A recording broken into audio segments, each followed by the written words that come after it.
Pues vamos a la palabra, así que te voy a pedir que abras tu Biblia en Marcos capítulo 6. Hoy comenzamos a estudiar este capítulo, Marcos capítulo 6.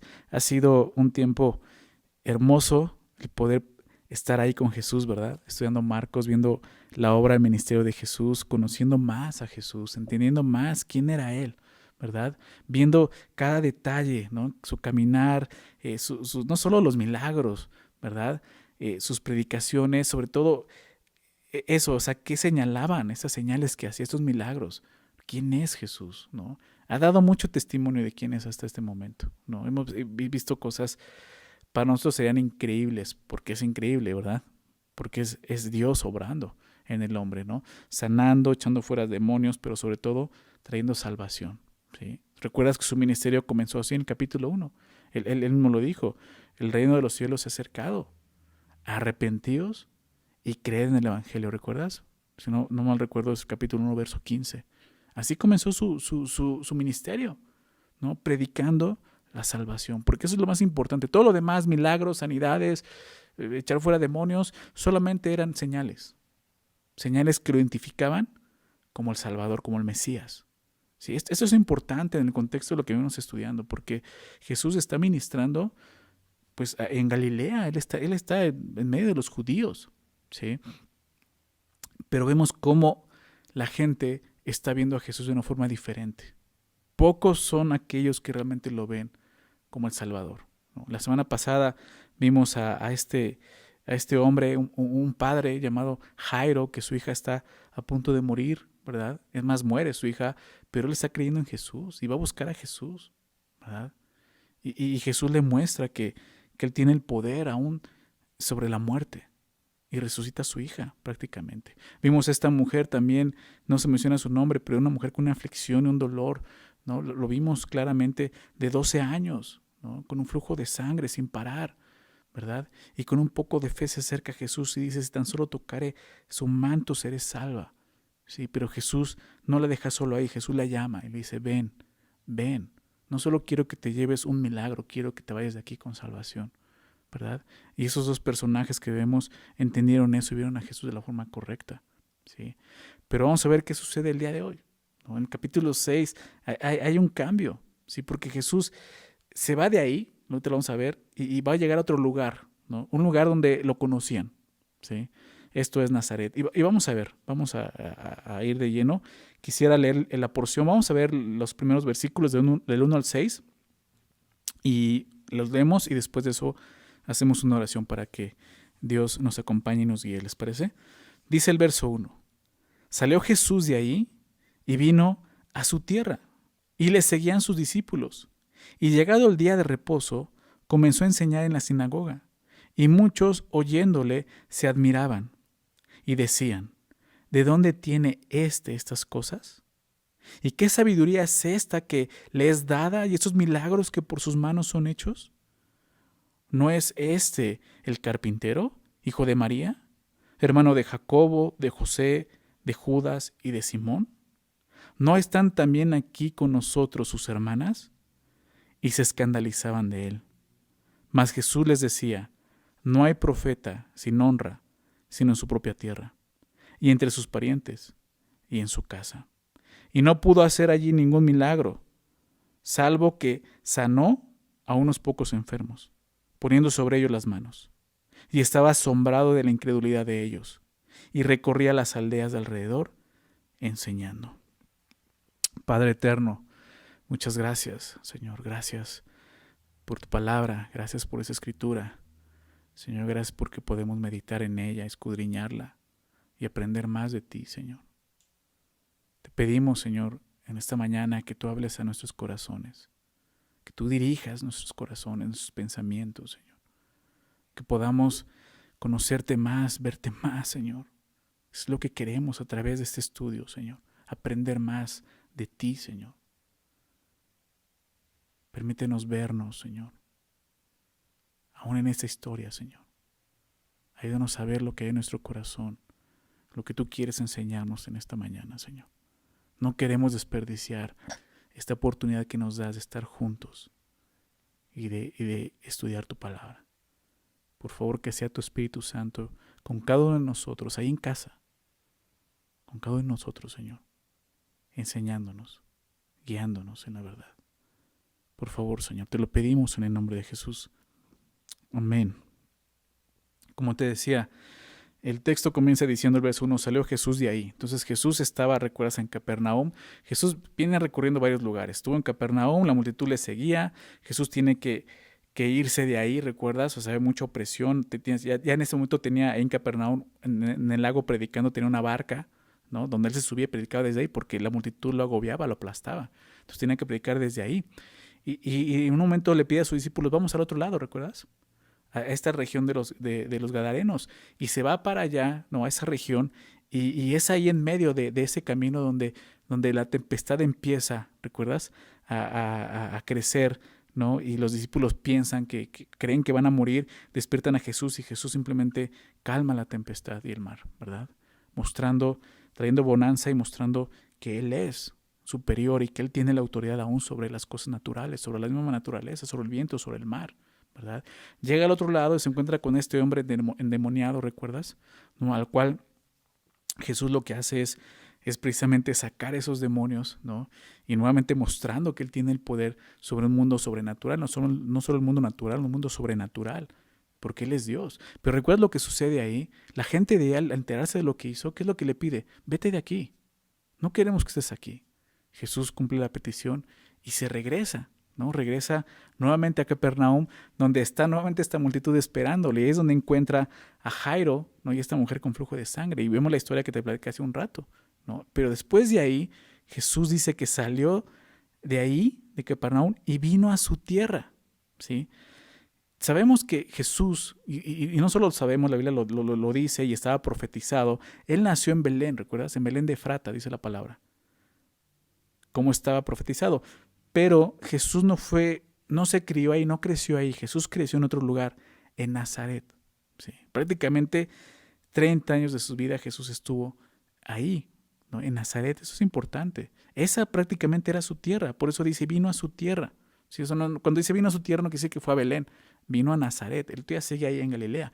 Y le seguían, dice, sus discípulos. En los tiempos de Jesús, Nazaret era un lugar insignificante, ¿sí?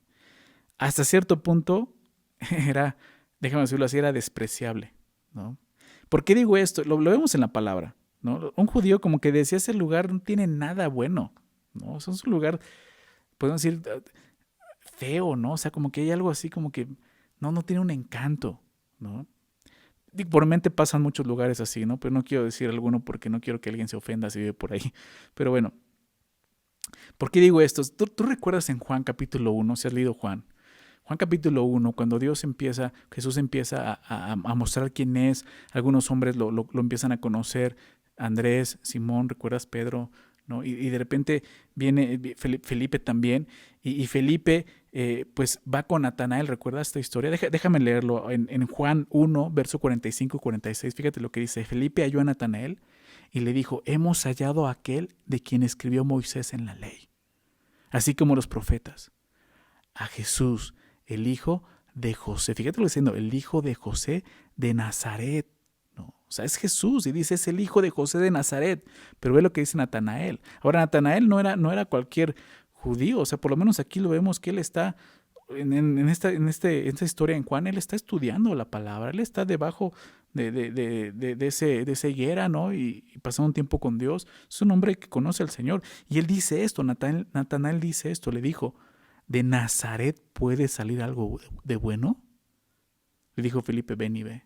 Pero te das cuenta cómo entre los judíos pueden decir, o sea, de ahí de Nazaret va a salir algo bueno. O sea, era algo así, o sea, como un lugar, pues sí, ¿no? Insignificante. ¿Y sabes qué veo aquí? Jesús decidió nacer y crecer, ¿no? Como vemos aquí en dos ciudades, así insignificantes. Belén también era una ciudad pequeña, ¿sí? Y me encanta eso porque tú y yo no decidimos dónde nacer, ¿verdad? Pero Jesús sí, lo sabemos. Y Él no vino a un palacio, no vino a un lugar donde tuviera todos los lujos, sí. Él vino a nacer en lugares así insignificantes. Esto nos muestra su humildad. Como te decía, Él no llegó a un palacio, a un hogar bien acomodado. Él vino a los lugares más insignificantes de su pueblo. ¿Por qué? Porque vino a identificarse con nosotros, con el hombre. ¿Sí? Jesús estaba con gente, entonces cuando regresa aquí, con gente que lo conocía, ¿te das cuenta? Vino a su tierra. ¿Sí? En los capítulos anteriores, como te comentaba, vimos a Jesús siendo agobiado, ¿no? Seguido por multitudes. Pero ahora lo vemos llegar a su tierra y podríamos suponer que con mayor razón ahí va a encontrar más seguidores, ¿verdad? Más multitudes. Pero no es así. No sucede eso. Aunque es la primera vez que Marcos menciona que Jesús iba a Nazaret, posiblemente muchos eruditos de la palabra, muchos estudiosos de la Biblia, dicen que posiblemente esta es la segunda vez que Jesús visita su tierra, no es la primera vez. Esta ya era la segunda vez que lo hace. ¿Cuál fue la primera vez? Marcos solamente nos muestra esta única vez que va a Nazaret. Pero, por ejemplo, Lucas sí nos habla de otra vez, ¿no? Y sobre todo por el contexto, ¿no? Ya también viendo Mateo te das cuenta en qué momento sucedió esto. Esto es Lucas 4, ¿no? Y como vamos a leer ahorita, fíjate lo que dice. Acompáñame, vamos a Lucas, por favor. Lucas 4. Es importante que veamos qué sucedió la primera vez que llegó a su tierra, que fue a su tierra. Fíjate, Lucas 4, vamos al verso 16, pero déjame recordarte, Lucas 4 comienza con la tentación de Jesús, ¿no? Esto lo vimos en Marcos al principio. Después de eso Jesús inicia su ministerio, ¿recuerdas? Ya lo vimos, y así ocurre en Lucas.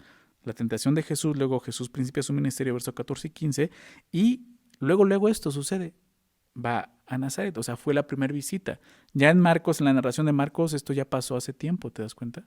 Entonces, sí, posiblemente esto es la primera vez que lo visita, aunque a lo mejor ahí en tu Biblia aparece que el pasaje paralelo es el de Marcos 6 y Mateo 13, pero viendo ya el orden del tiempo y la cronología, podemos, sí, realmente pues ver que esto fue la primera vez que fue, ¿no? Entonces, esto es importante, ¿no? Ahorita lo vamos a ver un poco ya estudiando el texto. Pero bueno, dice así el verso 16. Vino a Nazaret, donde se había criado. Aquí lo estamos viendo. En Marcos nunca menciona Nazaret, dice su tierra, pero hace referencia a esto. Jesús se crió ahí, donde se había criado. Y en el día de reposo entró en la sinagoga. Recuerda, esto era algo que Jesús hacía. Sí, él iba a la iglesia, lo veíamos, ¿verdad? Que era en ese tiempo pues la sinagoga, ¿no? Para los judíos. Y el día de reposo, que es sábado, era la reunión de ellos los sábados, él se reúne y entró en la sinagoga conforme a su costumbre. Te das cuenta, era la costumbre de Jesús. Y se levantó a leer. O sea, Jesús toma, ¿no? el libro y empieza a leer esto. Y se le dio el libro del profeta Isaías. Y habiendo abierto el libro, halló el lugar donde estaba escrito. Fíjate, es importante, ¿no? Lo que estaba escrito es Isaías, ¿no? Isaías, si no mal recuerdo, es Isaías 61, perdón. Entonces dice, estaba escrito así: el Espíritu del Señor está sobre mí, por cuanto me ha ungido para dar buenas nuevas a los pobres. Fíjate lo que está diciendo, me ha ungido. No, la palabra ungido hace referencia al Mesías. La palabra Mesías significa el ungido. Es el Cristo. ¿Sí? Entonces dice, porque me ha ungido, ¿para qué? Para dar buenas nuevas. Es el Evangelio. ¿Sí? La palabra Evangelio significa buenas nuevas. ¿A quiénes? A los pobres. ¿Qué significa a los pobres? ¿A los que no tienen dinero? No, está hablando de aquellos que han reconocido su pobreza espiritual. ¿Recuerdan las bienaventuranzas? ¿Sí? Bienaventurados los pobres del espíritu. Está hablando de eso, a los pobres. Y me ha enviado, dice, a sanar a los quebrantados de corazón. La semana pasada hablamos de esto, el quebranto que vivió este hombre Jairo y esta mujer con flujo de sangre. Dice, he sido enviado a eso, a sanar a los quebrantados de corazón, a pregonar libertad a quienes, a los cautivos, los que están esclavos del pecado, a dar vista a los ciegos, ¿sí? Vista a los ciegos, aquellos que no pueden ver, Dios va a abrir sus ojos, a poner libertad a los oprimidos. Nuevamente habla de eso, una libertad de aquellos que han sido oprimidos, a predicar el año agradable del Señor. ¿Qué significa esto? Predicar el Evangelio. El año agradable del Señor es un sinónimo del Evangelio, el año en el que a Dios le gustó, ¿no? Así, agradable, ¿no? Traer salvación. el año agradable del Señor. Entonces lee esto en Isaías, que obviamente es una profecía acerca del Mesías, y fíjate lo que hace Jesús. Y enrollando el libro, verso 20, lo dio al ministro. Ahora Jesús recuerda esto, está en su tierra, está con gente que lo conocían, está con personas que lo conocían desde niño, 30 años, ¿sí? Y de repente ven a Jesús haciendo esto. Y enrollando el libro lo dio al ministro y se sentó. Y los ojos de todos en la sinagoga estaban fijos en él. Y comenzó a decirles, fíjate lo que va a decir Jesús, hoy se ha cumplido esta escritura delante de vosotros. O sea, ¿qué está diciendo Jesús? Yo soy el Mesías. Él está diciendo, el Espíritu del Señor está sobre mí. He venido a esto, a dar buenas nuevas, ¿sí? A sanar a los quebrantados de corazón, a pregonar libertad, a dar vista a los ciegos, a poner en libertad a los oprimidos, a predicar el año agradable del Señor. Jesús está diciendo, esto está ocurriendo el día de hoy delante de ustedes. O sea, ¿qué está diciendo Jesús? Yo he venido a esto, yo soy el Mesías. ¿Te das cuenta de esto?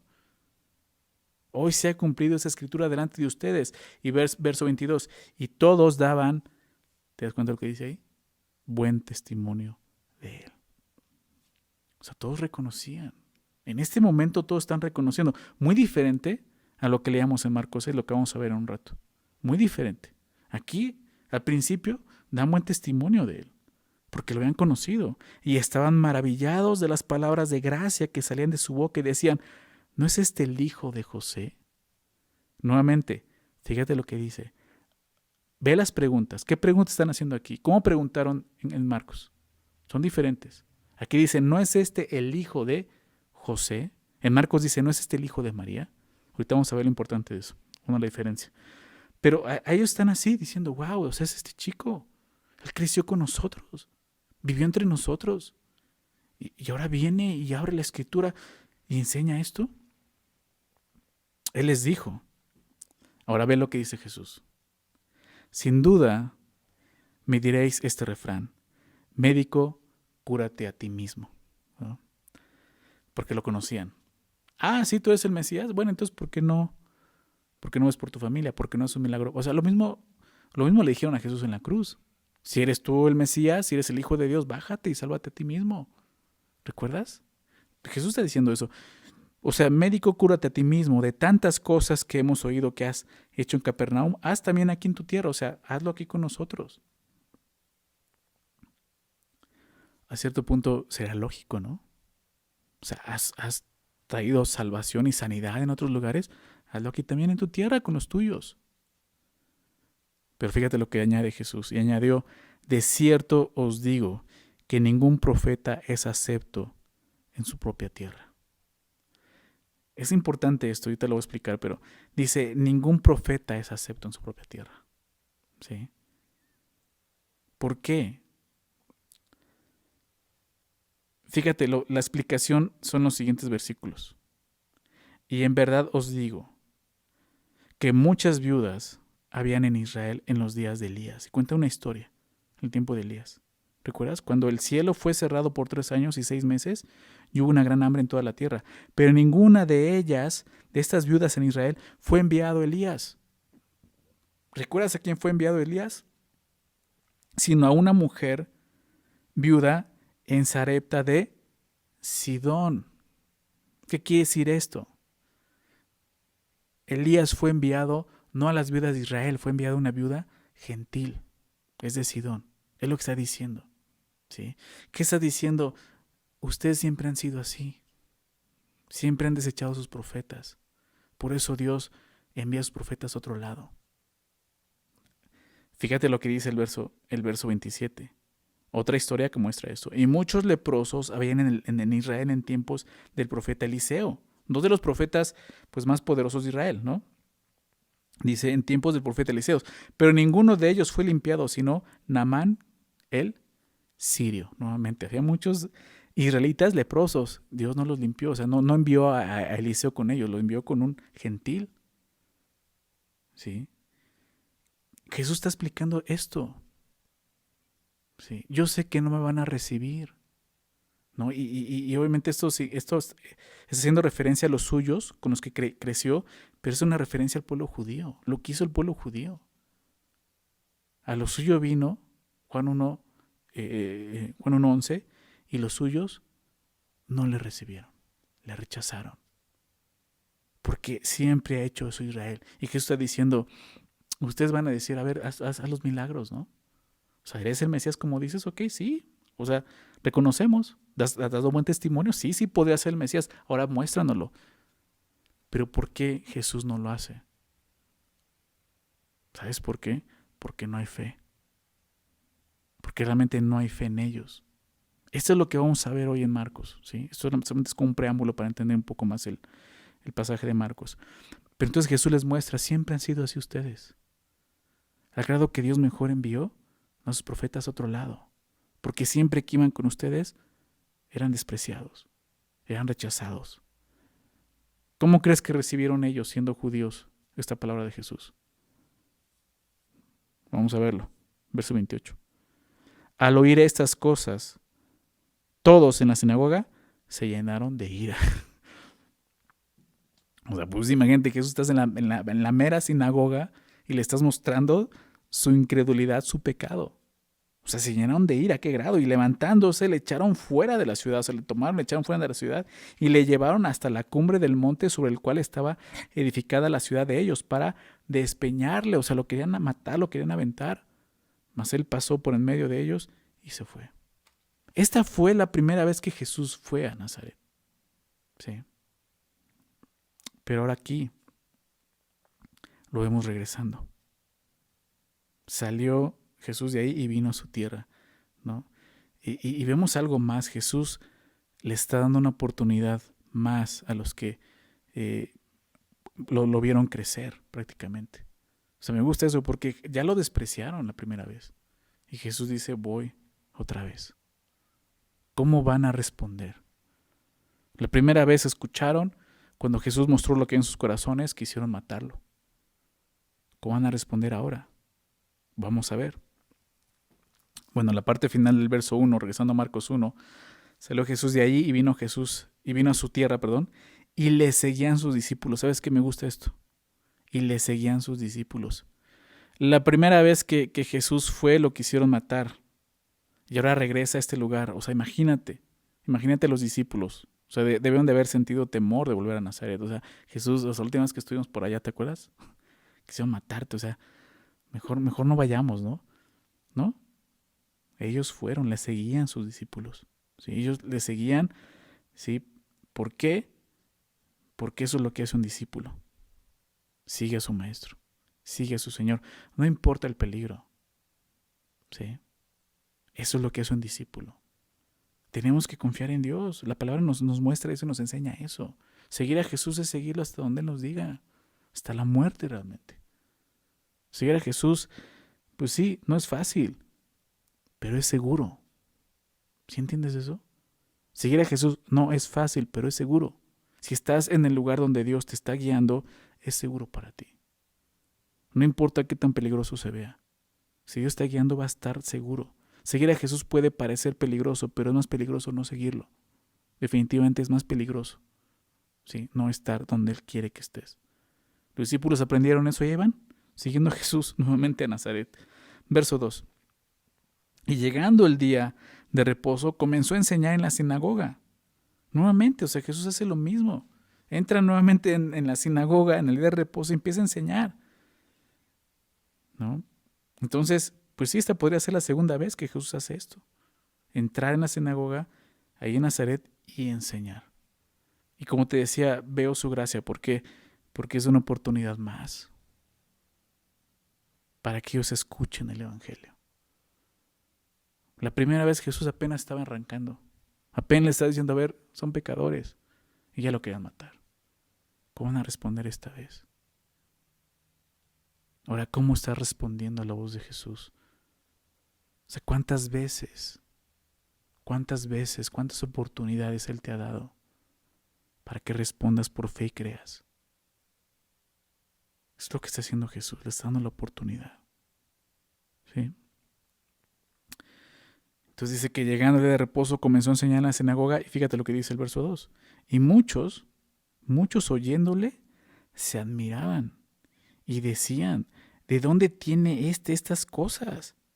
¿Y qué sabiduría es esta que le es dada? Y estos milagros que por sus manos son hechos.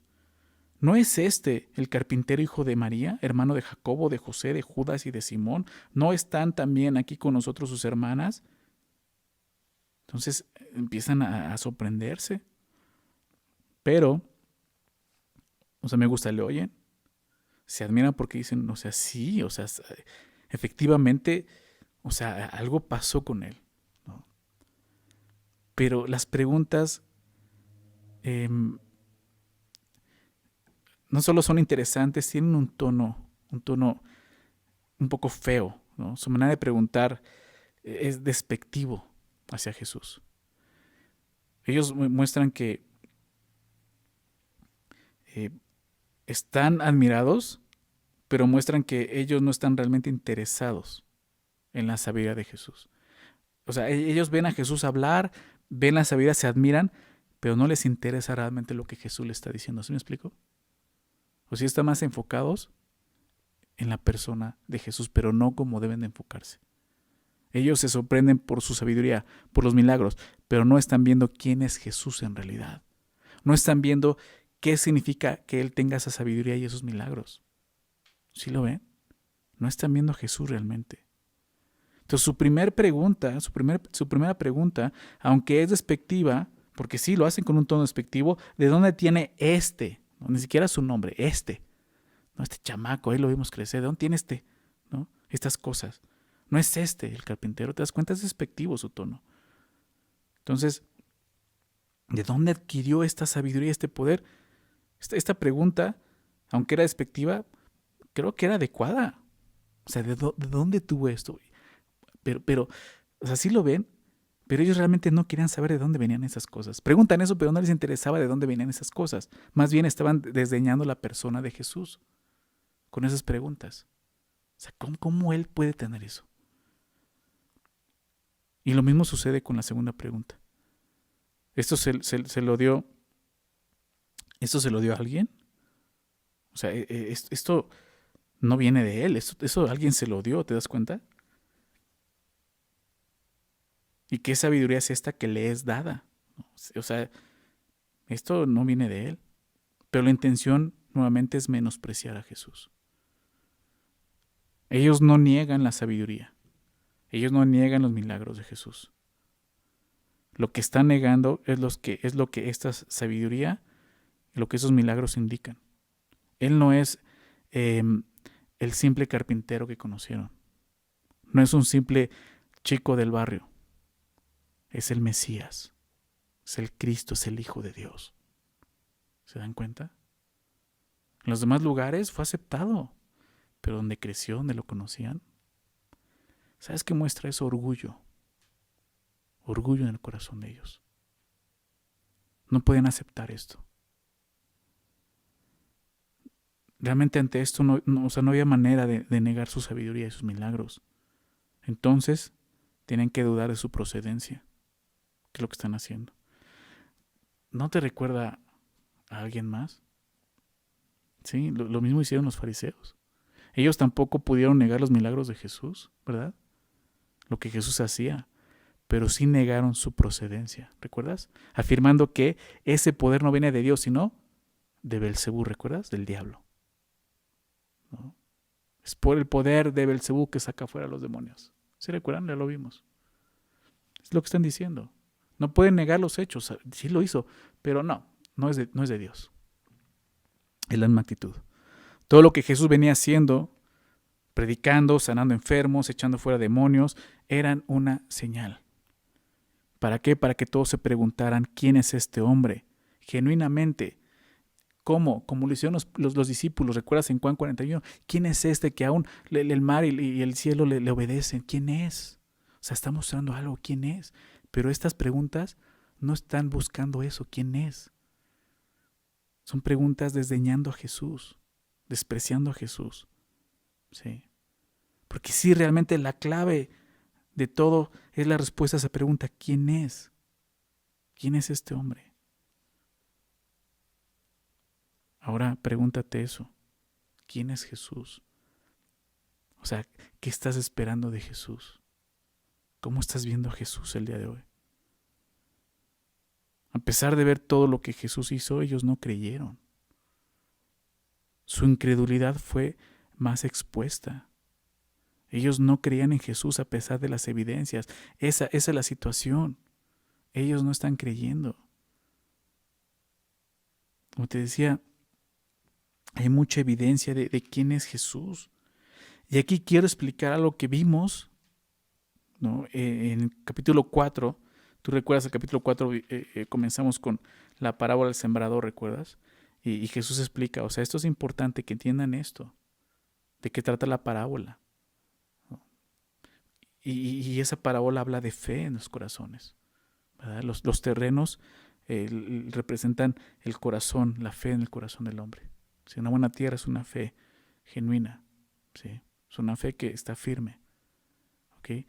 Pero fíjate lo que dijo Jesús. No quiero recordarte esto regresando a Marcos 4, verso 10, porque aquí encontramos más sentido de esto. Verso 10 al 12, fíjate. Marcos 4, 10 al 12. Cuando estuvo solo, ya después de que dijo la parábola, ¿no? Que no entendieron, cuando estuvo solo, los que estaban cerca de él, con los 12, o sea, esto no fue a los de afuera, ¿recuerdas? Le preguntaron sobre la parábola y él les dijo, a ustedes os es dado saber el misterio del reino de Dios. A ustedes.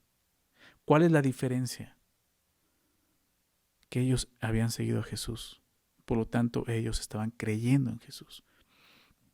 La fe de ellos, ¿te das cuenta? A ustedes, dice entonces, es dado saber el misterio del reino de Dios, mas a los que están fuera, por parábolas todas las cosas. ¿Para qué? Dice, para que viendo, vean y no perciban. ¿Recuerdas eso? Y oyendo, oigan y no entiendan. Para que no se conviertan y les sean perdonados los pecados. Y te decía, cuando leemos esto, suena fuerte decir, o sea, Dios no quiere salvar a la gente. No, sí Dios quiere salvarlos, pero los quiere salvar solamente por fe. Eso es lo que está diciendo aquí. ¿Sí? Déjame decirlo de esta manera. Para que viendo, vean y no perciban. Para que oyendo, oigan y no entiendan. ¿Sí? Y les sean perdonados de esa manera sus pecados. ¿Sí?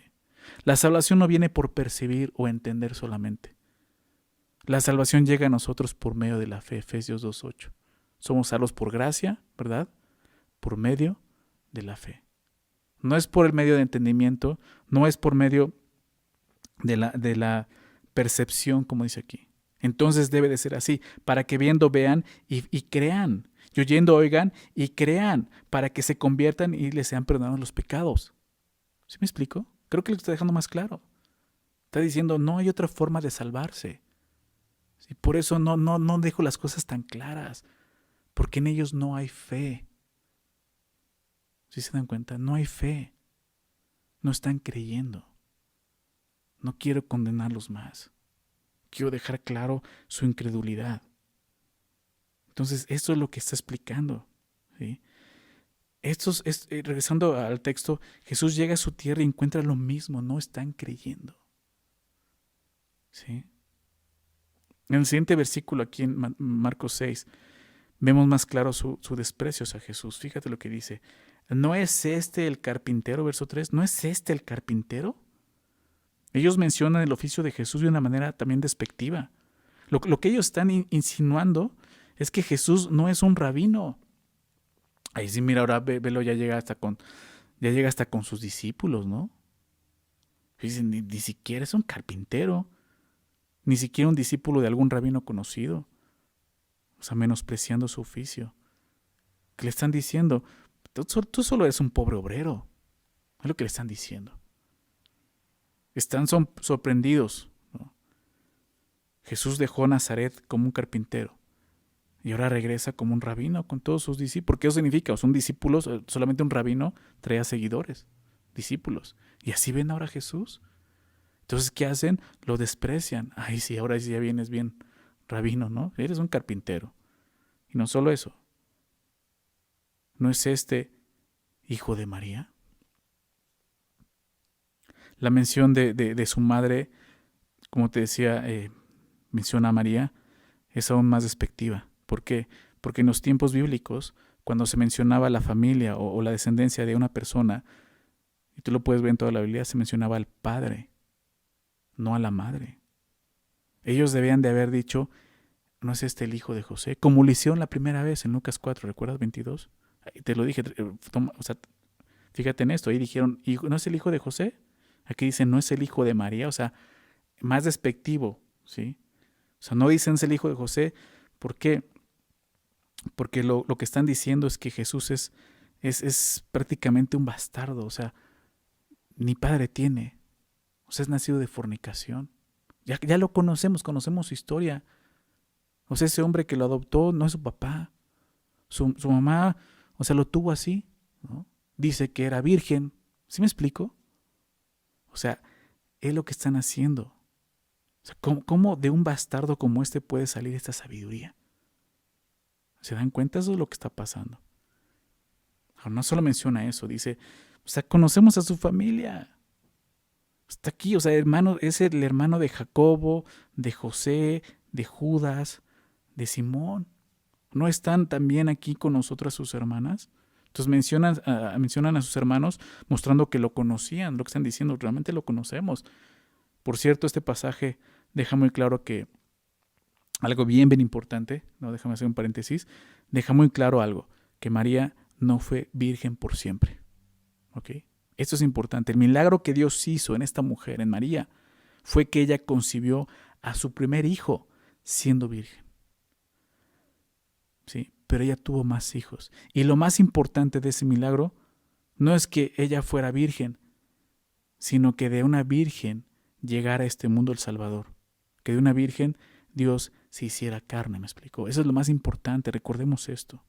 Por lo tanto, no existe ningún motivo por el cual el hombre deba venerar a esta mujer. Ella misma se reconoció, fíjate, ella misma se reconoce así, a ella misma como sierva y pecadora.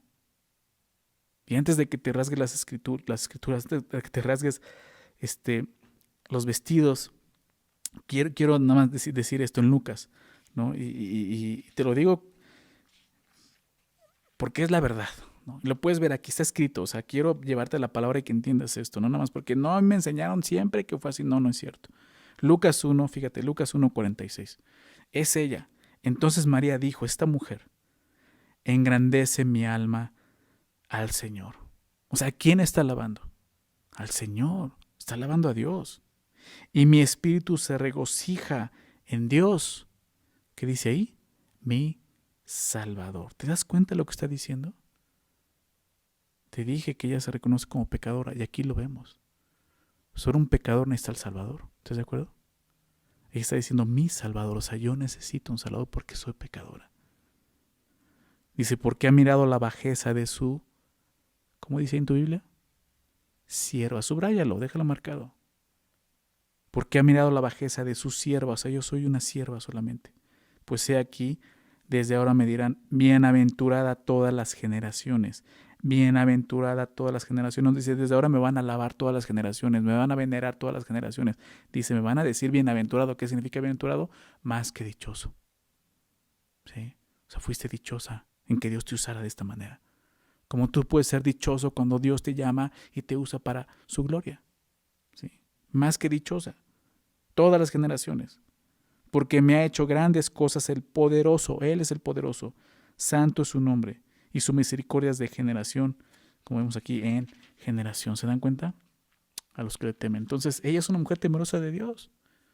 Esta mujer María, o sea, deja de tener esa imagen de esta mujer. No es esa imagen. Y no es por menospreciarla. ¿Sí? Claro que tuvo un papel muy importante en la historia de la humanidad. Pero ella misma era una mujer que reconocía esto. Necesitaba de un Salvador. Era su sierva. Fue utilizada por Dios. ¿Sí? Y fue virgen solamente en el nacimiento de Jesús. ¿Sí? Después de eso, vemos que todos, aquí vemos que pues vemos a todos sus hijos. Se menciona que ella tuvo pues más hijos aquí, ¿no? Te das cuenta, menciona por lo menos a 6, ¿sí? Vemos que todos los que conocían a Jesús entonces, regresando al texto de su niñez, pues dan testimonio que él tuvo hermanos carnales, o podemos decir medios hermanos, ¿no? Por lo menos 6 hermanos entre hombres y mujeres. ¿Por qué digo esto? Se menciona 4 hombres, ¿no? Como te decía, Jacobo, José, Judas, Simón, y menciona a sus hermanas en plural, o sea, porque tuvo más de una hermana, por lo menos 2, quizás fueron más, ¿no? Entonces, si lo vemos así, fueron en total por lo menos 6 hermanos, ¿te das cuenta? Entonces, María tuvo más hijos, ¿sí? Pero bueno, eso es como paréntesis. Entonces ellos mismos reconocen esto, los conocemos. Ellos están diciendo, este no puede ser el Mesías. Este es el muchacho que todos conocemos. Conocemos a su madre, conocemos a sus hermanos. Ellos conocieron a Jesús desde niño, ¿sí? Y creían conocerlo, pero no fue así. Probablemente Jesús, déjame decir eso, él no había hecho un milagro como lo hacía ahora anteriormente. Quizás nunca lo vieron hacer milagros hasta esta vez y seguramente fue así, por eso sorprenden aquí. Quizás nunca lo escucharon enseñar de esta manera, pero definitivamente sí había algo en Jesús diferente a los demás hombres. Estoy seguro de eso. Considera esto. Jesús, dice la palabra que él nunca pecó. En él no se halló pecado, dice la palabra. No se halló engaño. ¿Sí? Entonces, definitivamente Jesús no fue como cualquier otro chico o muchacho del barrio, ¿me explico? Fue diferente. La gente que lo conocía desde niño debió de haber respondido diferente. Ellos debían de haber dicho, claro, él es el Mesías. Ellos tenían que haberlo realmente reconocido. Claro que es el Mesías. ¿Por qué? Porque siempre se comportó diferente. Fue diferente a los demás. Con razón, este chico nunca dijo groserías. Nunca lo escuché decir groserías. Nunca lo vimos enojado. Nunca lo vimos peleándose con alguien. Siempre lo vimos respetando y honrando a sus padres, etcétera. O sea, un chico así es notable, ¿verdad? Pero a pesar de ese testimonio que lo leímos en la primera visita en Lucas 4, daban buen testimonio de él. Ay, sí, ¿verdad? Pero, o sea, ellos debieron de haber comprobado que Jesús era el Mesías. Pero ¿por qué no lo hicieron? La respuesta la vemos más adelante, ya lo mencioné en el verso 6, ahorita la vamos a ver. Por incredulidad. No creyeron.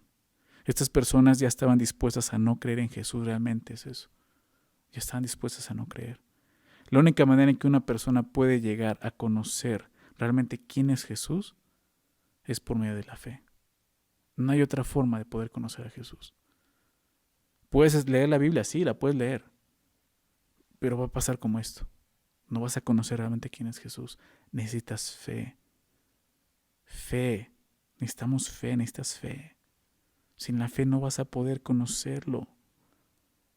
Nosotros mismos, entre más conocemos a Jesús, ya conociéndolo por fe, más nos damos cuenta que en verdad no lo conocemos, ¿verdad? Llegas a un punto de decir, no lo he conocido como pensaba que lo conocía. Porque es fe, la fe va creciendo y va revelando más quién es el Salvador. Entonces esto es lo que está sucediendo. Realmente preguntan, pero pues sus preguntas ni siquiera son sinceras, lo hacen para desdeñar a Jesús, menospreciarlo. Y dice al final, ve lo que dice el verso 3 al final, y se escandalizaban de él. ¿Qué significa esto? En vez de afirmar quién era Jesús, ellos se escandalizaron de Jesús. La palabra escandalizar significa tropezar. Esta palabra en griego es escandalizo, ¿no? Escandalizo, de ahí viene la palabra escandalizar precisamente. ¿Y qué significa esto? Déjame ver 2 citas rápidamente. Acompáñame a Romanos, por favor, capítulo 9. Romanos 9, verso 30. Romanos 9, verso 30. Fíjate lo que Pablo está enseñando aquí. Dice así el verso 30. ¿Qué pues diremos? ¿No? Pregunta Pablo. O sea, ¿cuál es la conclusión?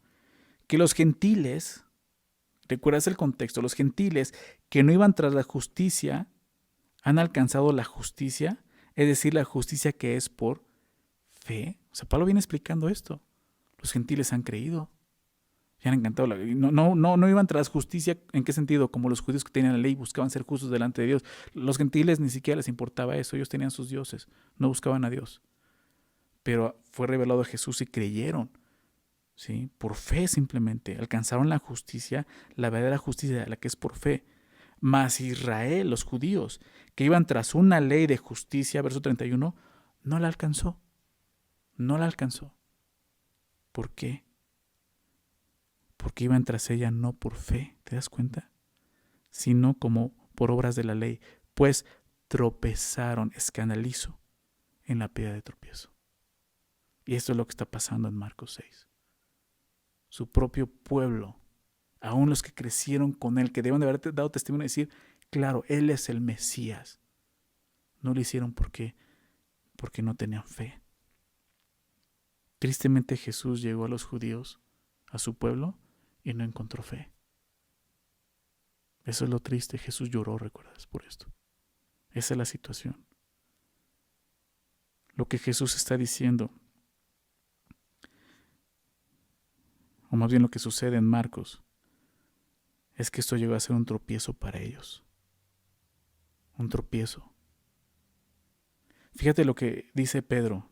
Déjame citar eso también en 1 Pedro capítulo 2, 1 Pedro 2, versos 6 y 8. El apóstol Pedro también escribe esto. Los dos judíos, Pablo y Pedro, son judíos, entendieron esto. Dice el verso 6 de 1 Pedro 2, por lo cual también contiene la Escritura. Cita varios pasajes del Antiguo Testamento. Y dice, he aquí pongo en Sión, Sión está hablando de Israel, la principal piedra del ángulo, ¿recuerdas? Está hablando de Jesús, es esa piedra. Cuando se construía algo, una construcción, se ponía una piedra que era la piedra angular, de ahí iba a ir toda la demás construcción. Era el cimiento, digámoslo así. Entonces, la piedra del ángulo, escogida y preciosa por Dios, Él la escogió y es preciosa para Él. Y el que creyere en Él, dice, no será avergonzado. Esa piedra, el que creyere en esa piedra, no será avergonzado. ¿Sí? O sea, al final va a estar con Él. No hay vergüenza. Para vosotros, pues, los que creéis, Él es precioso. Para los que tenemos fe. Pero para los que no creen, fíjate qué sucede. La piedra que los edificadores desecharon ha venido a ser la cabeza del ángulo. La piedra que ellos despreciaron es esa piedra. Y piedra de tropiezo. Esa palabra escandalizo. Es la piedra de tropiezo y roca que hace caer. ¿Sí? Los judíos que buscaban a Dios, querían agradar a Dios, pero por la ley solamente, por sus obras, no vieron a Jesús. No entendieron que era por fe.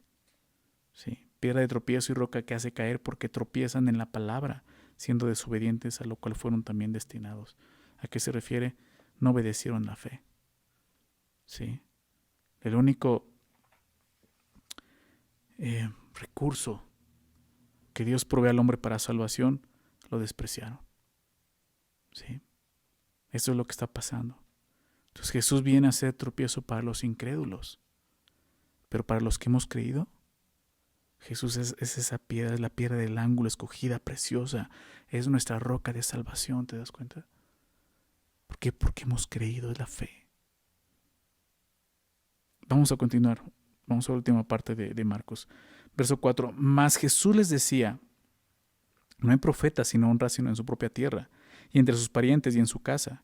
Y no pudo hacer allí ningún milagro, salvo que sanó a unos pocos enfermos, poniendo sobre ellos las manos.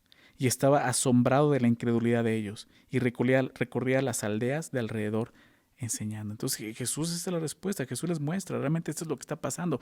No hay profeta sin honra, sino en su propia tierra, y entre sus parientes y aún en su casa. ¿Por qué? Habló de sus hermanos, ¿verdad? Vimos sus hermanos, 4 hermanos. Menciona a José, Jacobo, José, Judas y Simeón. Quiero preguntar algo. ¿Recuerdas cuáles de ellos fueron realmente creyentes? ¿Quién de ellos después ya de Jesús resucitado, después de que la iglesia se forma, quiénes de estos se nombra que fueron creyentes?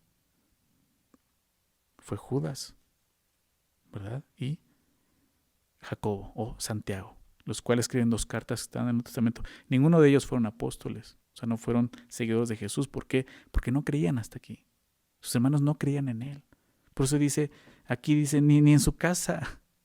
Ellos vieron a Jesús, lo he dicho en otras ocasiones, imagínate haber crecido con Jesús, haberlo visto todo el tiempo siendo Jesús, o sea, sin pecado. O sea, era para decir, hello, ¿quién es este hombre? ¿Verdad?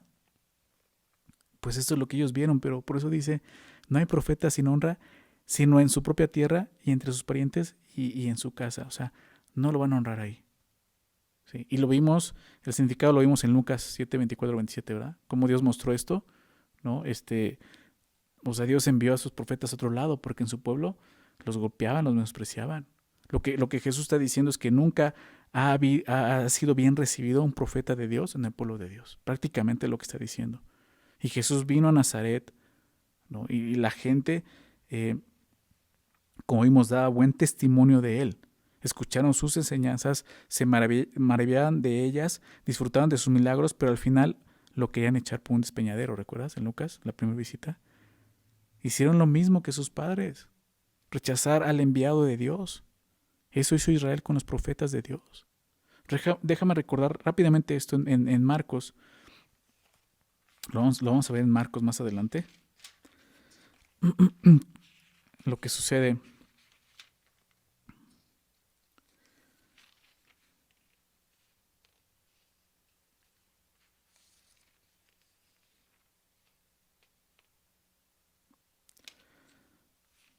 Marcos, perdón, Mateo. Me ando ya equivocando aquí. Por eso no lo encontraba. En Mateo 13, perdón, Mateo 13.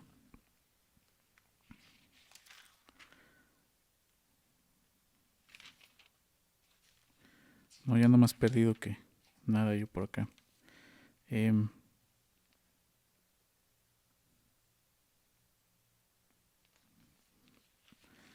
Apunté mal esta cita. Dame un minuto tantito.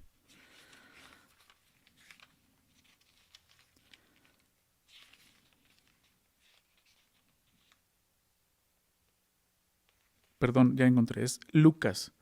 Lucas, por favor. Es Lucas 13, precisamente. En Lucas 13. Fíjate lo que ocurre ahí. Lo que Jesús dice, ¿no?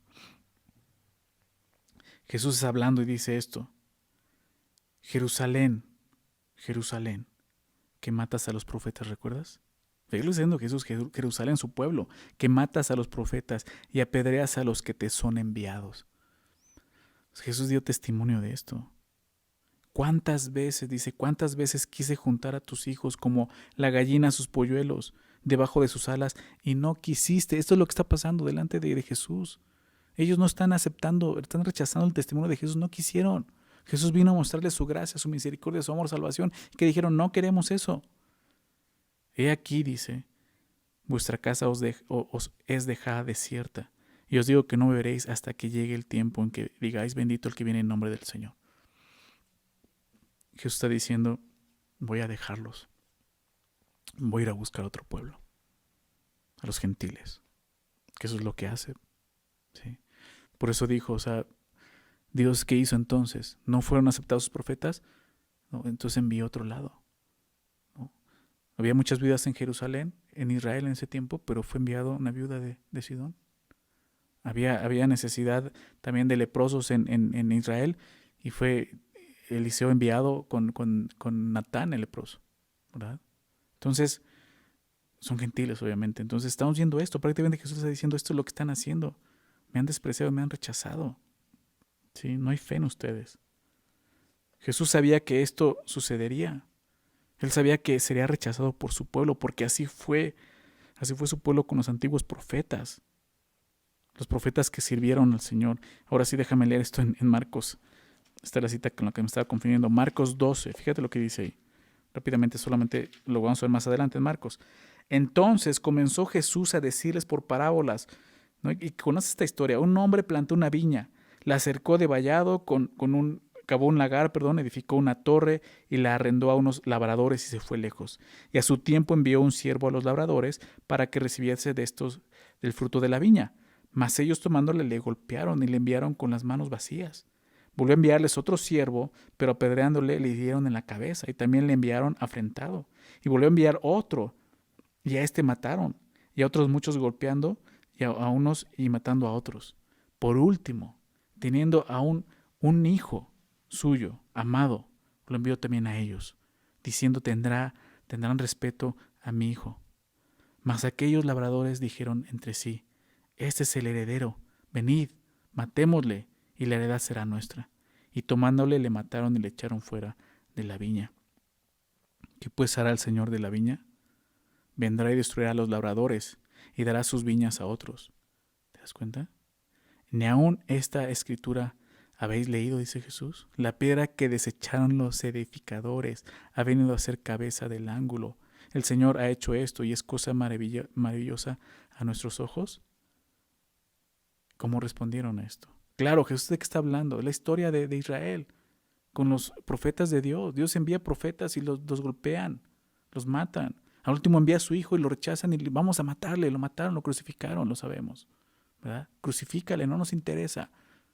Y es lo que está diciendo. ¿Qué hará entonces? Pues le va a dar la viña a otros.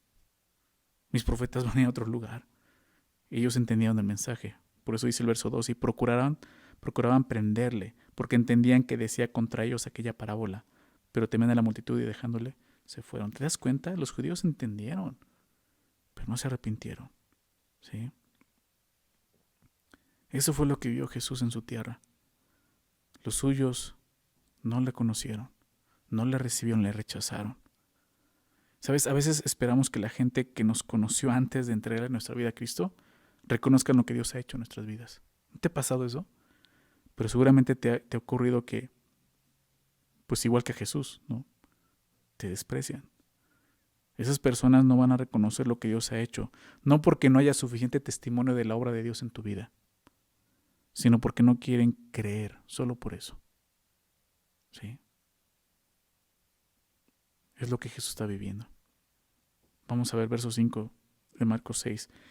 Dice, y no pudo hacer allí ningún milagro, salvo que sanó unos pocos enfermos poniendo sobre ellos las manos. Qué interesante lo que dice, y no pudo hacer allí ningún milagro. ¿Qué quiere decir que esto? ¿Que el poder de Dios es limitado? ¿Que es restringido? ¿No que es todopoderoso? Porque vemos que el poder de Jesús es limitado. O sea, dice que no pudo hacer allí ningún milagro. ¿Sí? Pero vemos algo. ¿Sí? Dice que sanó unos pocos enfermos. Entonces vemos que el poder de Jesús obró. ¿Sí? O sea, sí obró en sanidad. Entonces, ¿de qué está hablando? ¿Qué está sucediendo? Lo que está sucediendo es que Dios solo ha decidido actuar en respuesta a la fe del hombre. Es lo que hemos estado viendo, ¿sí? en Marcos. Cuando Jesús sana a alguien, ¿no? Cuando Jesús restaura a alguien, le dice, tu fe te ha salvado. Tu fe es tu fe, es tu fe. O sea, Jesús va a responder a la fe del hombre. ¿Sí? No va a responder a un simple reconocimiento, así eres el Hijo de Dios. Los demonios hacían eso, ¿verdad? Jesús va a responder a la fe del hombre, lo que está buscando. Es lo que vemos aquí.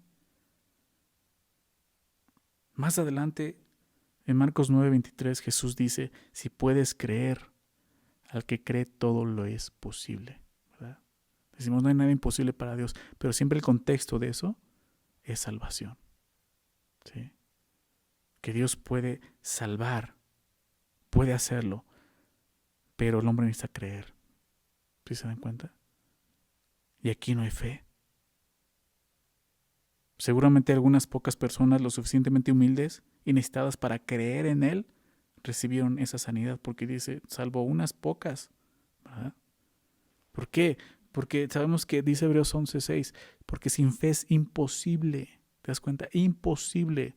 Jesús no pudo, porque es imposible agradar a Dios. Necesitamos fe, necesitas creer. Porque es necesario que el que se acerca a Dios crea que le hay y que es galardonador de los que le buscan. O sea, que Dios va a recompensar a aquellos que lo buscan. ¿Con qué? Con salvación. Pues tú no estás viendo a Jesús realmente como el Salvador.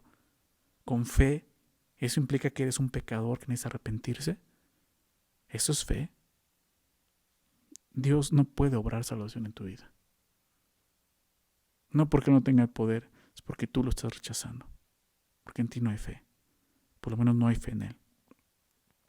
Entonces Jesús no pudo, no porque no fuera todopoderoso, sino porque no había fe. Sí, nuevamente se encontró con una incredulidad. Y es lo que dice el verso 6, vamos a terminar. Y estaba asombrado de la incredulidad de ellos, y recorría las aldeas de alrededor enseñando. Estaba asombrado. La palabra asombrado significa maravillado. Pero ¿sabes lo interesante de esta palabra en griego? Es que se usa refiriéndose a Jesús solo en 2 ocasiones, solo en 2 historias. Una es esta, ¿no? Ante la incredulidad de los de su tierra, y la otra es ante la credulidad, o sea, la fe del centurión. ¿Recuerdas un centurión que va a buscar a Jesús para que sana a su siervo? Esto está en Mateo capítulo 8, 5 al 10. ¿No? Claramente nos cita y podemos ver cómo este hombre viene. Déjame leerlo, si nos da tiempo de leerlo. Mateo 8, verso 5. Entrando Jesús en Capernaum, ¿no? Ese es el otro lugar donde venía, vino a él un centurión rogándole y diciéndole, un centurión es un centurión romano, es un gentil, diciéndole, Señor, mi criado está postrado en casa, paralítico, gravemente atormentado. Jesús le dijo, yo iré y le sanaré. Respondió el centurión y dijo, Señor, no soy digno de que entres bajo mi techo, solamente di la palabra y mi criado sanará. O sea, ¿qué está haciendo este hombre? Está reconociendo quién es Jesús. Está reconociendo, Señor, no quiero molestarte, sé quién eres. ¿Te das cuenta? Porque también yo soy hombre bajo autoridad y tengo bajo mis órdenes soldados, y digo a este ve y va, y al otro ven y viene, y a mi siervo, hace esto y lo hace. Entonces al oír Jesús se maravilló, esa palabra, se maravilló y dijo a los que le seguían, de cierto os digo, que ni aun en Israel he hallado tanta fe. Es un gentil. Y Jesús se maravilla. Dice, ni aun en mi pueblo encontré esa fe. ¿Sí? Entonces aquí vemos a Jesús en Marcos 6, verso 6, maravillándose, pero ¿de qué? De la incredulidad de ellos. Las 2 cosas que maravillaron a Jesús eran antagónicas, opuestas. La fe del centurión romano gentil y la incredulidad de su pueblo judío. ¿Te das cuenta? El poder de la fe que salva y el poder de la incredulidad que condena. Jesús se sorprendió por esas 2 cosas. O sea, a los judíos les sorprendió decir, ¿por qué no me reconocen? Toda la escritura da testimonio de mí. Y no me reconoce, les sorprendió. Así como les sorprendió la fe de un gentil. ¿Sí? Entonces, así como Jesús se maravilló de la fe del centurión, ahora se queda asombrado de la incredulidad de su pueblo. A Jesús le asombró que los de su tierra, viendo su sabiduría y sus milagros, viendo el testimonio que está dando, mostrándoles de quién es, se rehúsan a creer. ¿Sí? El poder de la incredulidad es tanto que asombra a Dios. O sea, Dios se asombra y dice, ¿cómo puedo yo revelarme a esa persona y puede ver todo lo que puedo hacer? Y aún es necio y dice, no creo en ti. No creo que seas quien eres. El colmo de la necedad del hombre es que viendo, vean y no crean. Vean, ¿no? Perciban, ¿verdad? Pero no crean. El colmo es que Dios les dio fe, pero esa fe está en otro lugar, no está puesta en Jesús. Todos tenemos fe. Sí. Aún los que no creen en Jesús, esa es su fe. Mi fe es que yo no creo que Dios o que Jesús exista. Es una fe que Dios nos ha puesto. Pero solamente la fe salva cuando la ponemos en Jesús. La incredulidad tiene entonces un poder, como vemos aquí, el poder de imposibilitar la salvación de Dios. Por eso Jesús está asombrado. Entonces al final Jesús se va a asombrar por la forma en que la fe actúe en nosotros, ¿verdad? Ya sea creyendo o no creyendo. Pero ¿de qué se asombrará Jesús en tu vida? ¿Por qué crees o por qué no crees? Creo que si has estado con nosotros acompañándonos en todos los estudios de Marcos, hemos visto ya a Jesús claramente quién es Él. O sea, llegamos a un punto donde tienes que tomar una decisión y decir, ¿crees o no crees? Jesús se va a asombrar. ¿Pero por qué? ¿Porque no crees? Que no sea igual que ellos. Al final dice, y recorrió las aldeas de alrededor enseñando. Esta incredulidad asombró a Jesús, pero no lo detuvo, ¿te das cuenta? Recorrió las aldeas alrededor enseñando. Él continuó enseñando las buenas nuevas de salvación para el hombre. Y esto me gustó, ¿no? Y nos da el preámbulo para entrar a la siguiente parte que va a enviar los 12, pero lo vamos a ver la siguiente semana. ¿Sí? Solamente quiero decirte esto, no te desanimes. Si la gente te rechaza, tú sigue predicando el Evangelio. ¿Sí? Continúa hablándoles a todos de que en Dios hay salvación, que en Cristo hay esperanza y vida eterna. Aquí lo vemos, Jesús, eso no lo detuvo, Él siguió predicando. Que no te detenga. Si has creído en Jesús, Jesús se asombra de tu fe. Síguelo, ¿sí? Y si tú no crees, ¿qué estás esperando? No seas un incrédulo. Dios quiere salvarte. Ya hizo todo lo que no podías hacer. Solamente tienes que creer en Él. Solamente tienes que poner tu fe en Él. El día de hoy pon tu fe en Jesús. Vamos a dar gracias a Dios. Padre, queremos agradecerte por esta mañana. Gracias por permitirnos escudriñar tu palabra, Señor, y darnos entendimiento. Aquellas cosas, Señor, que quizás no entendíamos, o quizás aún no entendemos, revélalas, Señor. Sigue hablando en nuestras vidas, en nuestros corazones, Señor. Tú viniste, Señor, con un propósito. Salvación. Dice tu palabra, tú no viniste a condenar, viniste a salvar. ¿Por qué? Porque ya estábamos condenados. Esa era nuestra condición. Tú viniste a traer salvación, Señor. Todos los que no han creído en ti el día de hoy, Señor, están bajo esa condenación. Pero, Señor, el día de hoy nuevamente tú lo estás invitando a creer. Y yo te pido eso, Señor. Los que estén escuchando este día, que no se queden solamente entendiendo, percibiendo, que puedan creer, Señor. Abre sus ojos, que puedan verte a ti claramente como el Salvador, que puedan reconocer su pecado, Señor, su bajeza, aún como lo vemos con María, ella reconoció que era sierva. Señor, necesita de un Salvador. Ayúdanos, Señor, a seguir ese ejemplo. Que no seamos, Señor, como los de la tierra de Jesús, Señor, como los de Nazaret, que aún haber estado tan cerca de Jesús, haberlo visto crecer, haber visto tantas cosas, Señor, que mostraban que Él era diferente, al final, Señor, lo menospreciaron, lo rechazaron, lo querían matar. Señor, limpia, Señor, nuestras mentes de enseñanzas y doctrinas, Señor, que no nos dejan creer en ti, porque eso fue lo que pasó con los judíos. Por eso te rechazaron, porque tú no viniste, Señor, y te acomodaste, Señor, a su forma de pensar. Que tú no viniste a eso, a acomodarte a nuestro pensamiento, Señor. Tú viniste a salvarnos. Y nosotros necesitamos fe para eso. Señor, trae fe. A este mundo trae fe, Señor. Si de algo vamos a sorprenderte o asombrarte, que sea con nuestra fe en ti, Señor. Por favor, Padre. Gracias, Señor Jesús. Gracias, Espíritu Santo. Gracias, Padre, por acompañarnos y estar con nosotros en este día. En el nombre de Jesús. Amén.